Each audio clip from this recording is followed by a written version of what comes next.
It started as nothing more than a small act of kindness. I was coming up the stairs to my apartment when I saw her, my neighbor from down the hall, balancing 2 heavy grocery bags in her arms. She was graceful, yes, but even from a distance I could see the strain in her shoulders, the way the bags cut into her hands. "Here, let me help you with those," I offered, stepping forward before she could protest.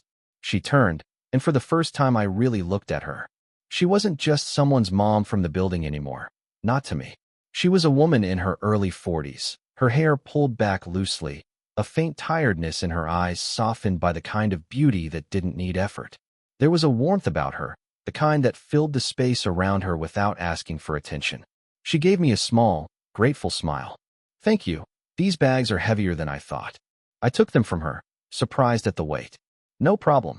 You shouldn't have to carry all this yourself." Her apartment door was just a few steps away, and when she opened it, I caught a glimpse inside. The place had a lived-in charm, warm lights spilling over soft furniture, the faint scent of fresh flowers mixed with brewed tea. It felt inviting. "Would you like to come in for a moment?" she asked once I set the bags on the counter. "At least let me make you a cup of coffee for your trouble." I hesitated, but only for a second. "Sure, that sounds nice." She moved with practiced ease, setting things in order as I stood awkwardly in the doorway. There was a calmness in her movements, the quiet rhythm of someone who had built a life around routines. But there was also something else, a stillness in the air that made me wonder how often she really had company. "Make yourself comfortable," she said, gesturing toward the sofa. Her voice carried a softness that was both confident and kind. I sat down, taking in the room. It wasn't grand or flashy, but it was hers. A cozy blanket draped over the arm of the couch, a few framed photos on the shelves, books stacked neatly, but not perfectly. It felt lived in, but also, somehow, a little lonely. When she brought the coffee, she handed me the mug with a smile. Her fingers brushed mine briefly, just enough to notice. The porcelain was warm, but her touch was warmer. "Thank you again for helping me," she said, settling into the chair across from me. "I don't usually have anyone around to carry things." I shrugged, trying to play it casual. "It's nothing, really." But it didn't feel like nothing. Not the way her eyes lingered on mine. Not the way the silence in her home seemed to shift now that we were sitting there, sharing it. And in that moment, I realized something simple but striking. This was the first time I'd ever been alone with her. And somehow, it didn't feel strange. It felt right. She sat across from me, her mug cupped in both hands, steam curling lazily into the quiet air. For a while we spoke about small things, the grocery store being busier than usual, how unpredictable the weather had been lately. Easy, harmless conversation. But as the moments stretched on, I noticed something in her voice. A softness, a pause between sentences, like there was more she wanted to say, but wasn't sure if she should. Then, almost as if she surprised herself, she let out a quiet laugh and said, "You know, I haven't had company like this in years." The words landed heavier than she probably meant them to. She tried to disguise them with a smile, swirling the tea in her mug as if to brush the thought away. But her eyes gave her away. They dropped for a moment, the light in them dimming just enough for me to see the truth behind her words. "Really?" I asked, leaning forward slightly. She nodded, still smiling, but this time the smile looked more fragile. "My son's been out of the house for a while now. Friends I used to see regularly. Well, life just gets in the way. People get busy. It's no one's fault." She lifted her shoulders in a small shrug, but the gesture didn't hide the ache in her voice. I watched her fingers tighten slightly around the mug, like she was holding on to it for comfort. The steam blurred the space between us for a moment, and all I could think was how much weight those simple words carried. "I guess I just got used to it being quiet," she said softly. "Sometimes too quiet." Her words stirred something in me. I'd always thought of her as composed, steady, the kind of person who never faltered.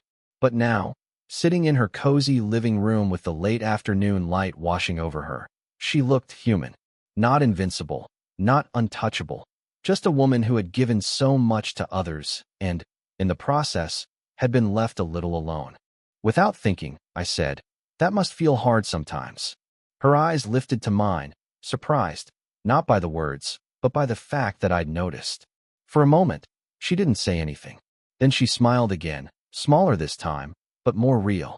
"It is. But it feels nice, sitting here with you. Like the quiet isn't so heavy for once. The warmth in her voice settled in me like a secret. I held her gaze a little longer than I should have, feeling the space between us change. What had started as a neighborly favor was beginning to feel like something else entirely. I sipped my coffee, trying to steady my pulse, but her words lingered. I haven't had company like this in years. And the way she looked at me when she said it, it felt like an invitation.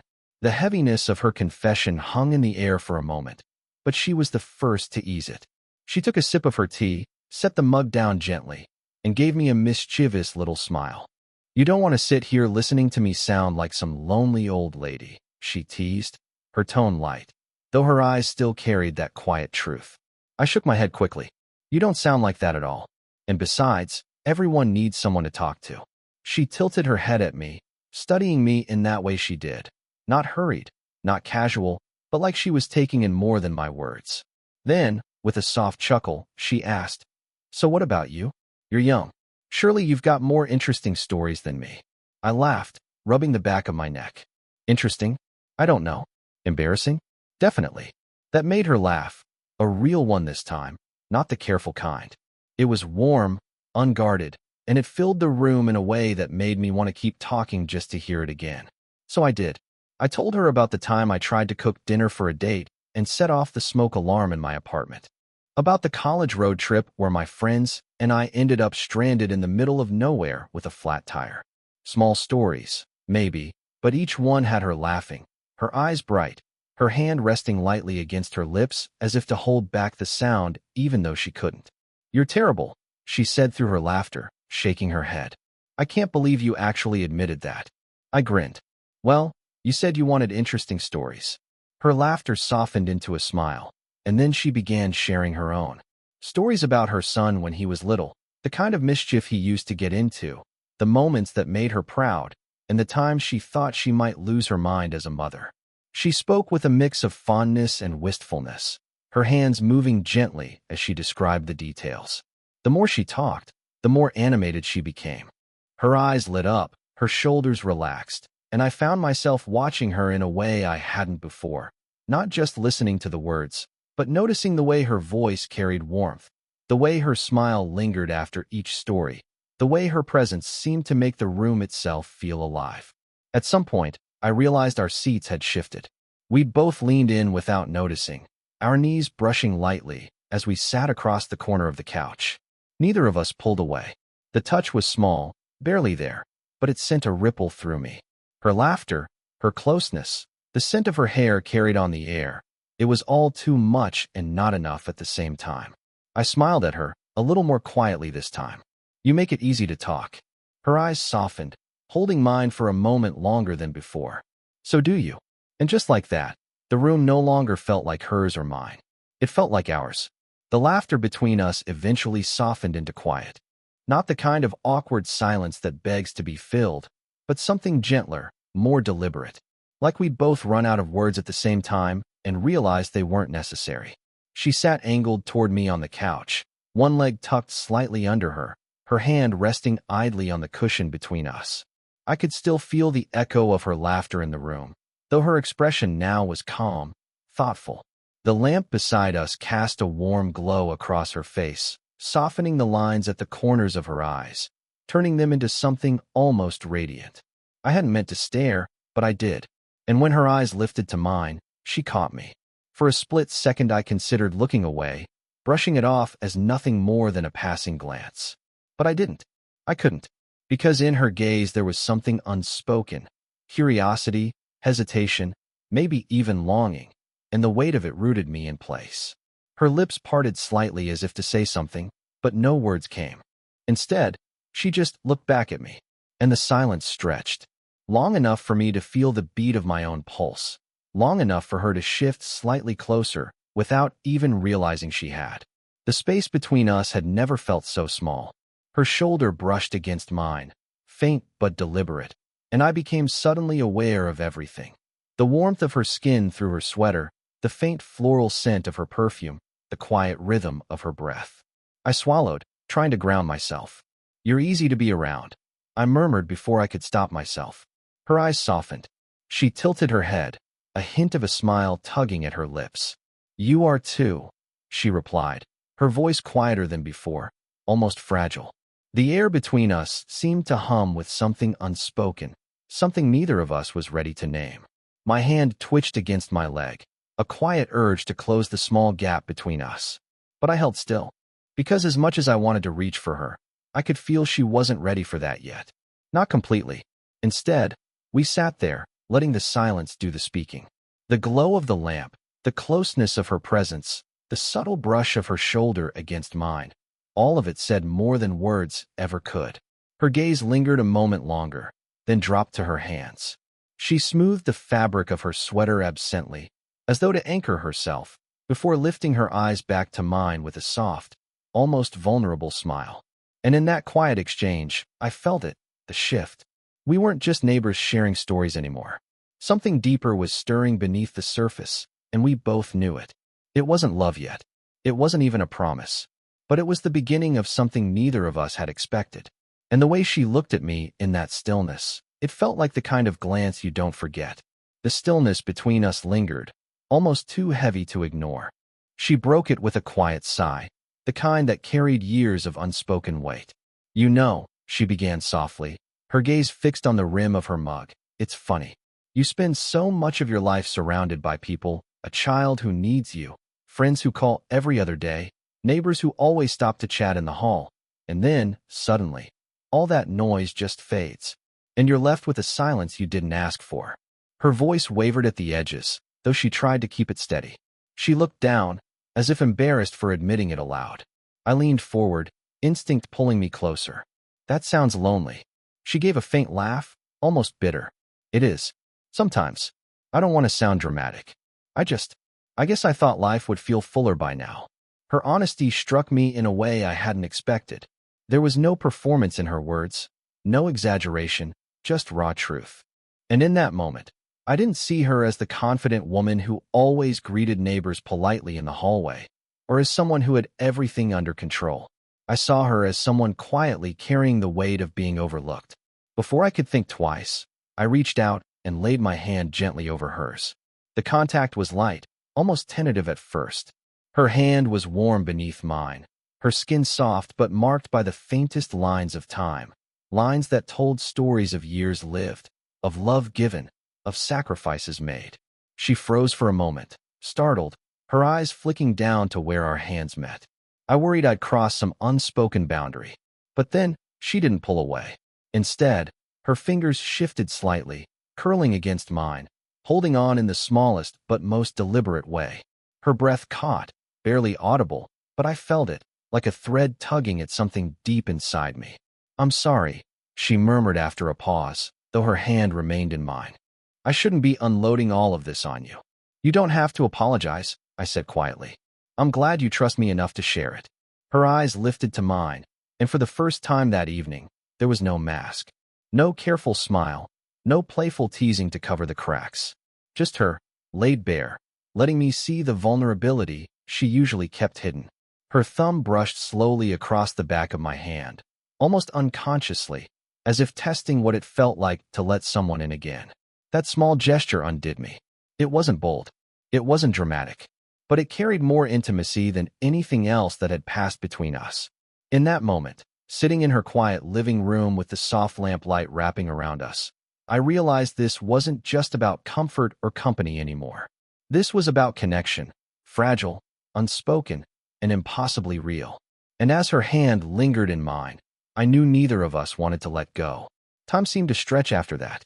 Her hand rested in mine for longer than either of us expected, neither of us daring to break the quiet spell we'd slipped into. Eventually, she gave a soft, almost reluctant laugh and gently pulled her hand back, brushing a strand of hair from her face as if she needed to ground herself again. "It's getting late," she said, her tone calm, but carrying something underneath, something that didn't want the evening to end. I nodded, setting my empty mug down on the coffee table. "Yeah, I should probably let you get some rest." I stood, and she rose with me. For a moment, we just stood there facing each other in the soft glow of her living room lamp. The closeness between us felt different now, charged, almost fragile, like one wrong move could shatter the quiet connection we'd built. I shifted, unsure how to leave. "Thanks for the coffee," I said softly, "and for trusting me tonight." Her lips parted, her eyes glimmering with something unspoken. Then, before I could turn toward the door, she stepped forward.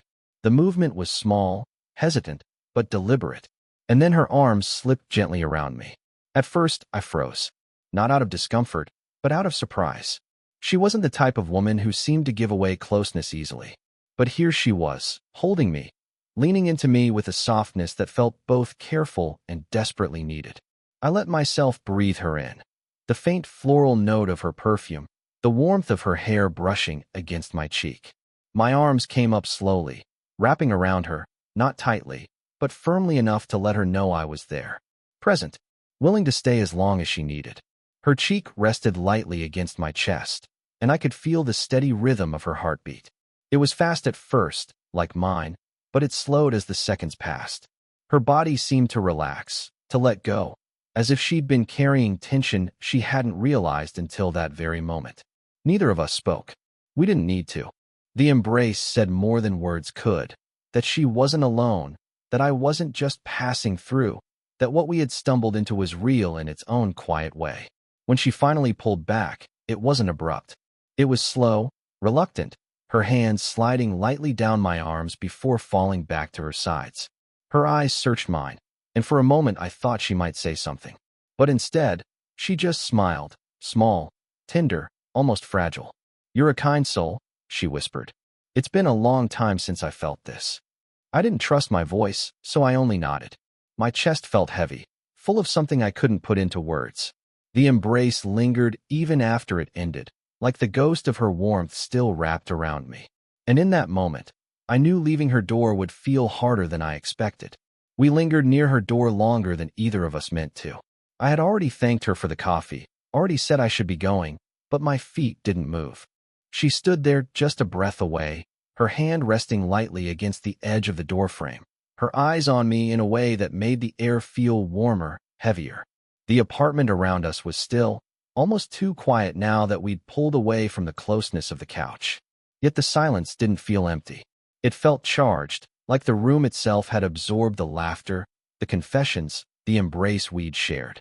Her voice broke the quiet, soft, and almost trembling. I wasn't exaggerating earlier, when I said I haven't had company like this in years. I swallowed, her words landing with the same weight they had before, only now deeper. Now I understood them. She glanced down as though embarrassed, her hand brushing against the doorframe as if she needed to hold on to something. "It's just, tonight felt different. I didn't realize how much I missed this. Talking, laughing, just being with someone who listens." I stepped closer, careful not to overstep, but unwilling to let the moment slip away. "I'm glad I came by. More than glad." Her eyes lifted to mine then, shining with something unspoken. Gratitude, maybe. Longing, definitely. And for a heartbeat, it felt like she might close the gap between us, like she might let the vulnerability of her words carry into something more. But instead, she exhaled softly, almost like a sigh, and let her hand drift to my arm. Her fingers pressed lightly into the fabric of my sleeve, holding for just a second longer than necessary. That small touch carried more intimacy than anything I could have imagined. "Thank you," she whispered. It was such a simple phrase, but the way she said it, the way her hand lingered, made it feel like it meant much more. I covered her hand gently with mine, giving it a small, steady squeeze. "Anytime." We stood there like that, neither of us rushing to end the moment. The hallway light flickered once, reminding us that time was still moving even though everything between us felt suspended. Finally, she let her hand slip away, and I stepped back toward the door. My chest felt tight, like I was leaving something behind, even as I knew I would carry it with me. She watched me go, her smile tender but touched with that quiet vulnerability I'd come to recognize. As the door eased shut behind me, her words echoed in my mind. I haven't had company like this in years. And walking down the hall to my apartment, I couldn't shake the feeling that what had begun tonight wasn't ending with that door closing. It was only the beginning of something we hadn't dared to name yet. Something fragile, something hopeful, something that felt a lot like love, just waiting to take its first breath.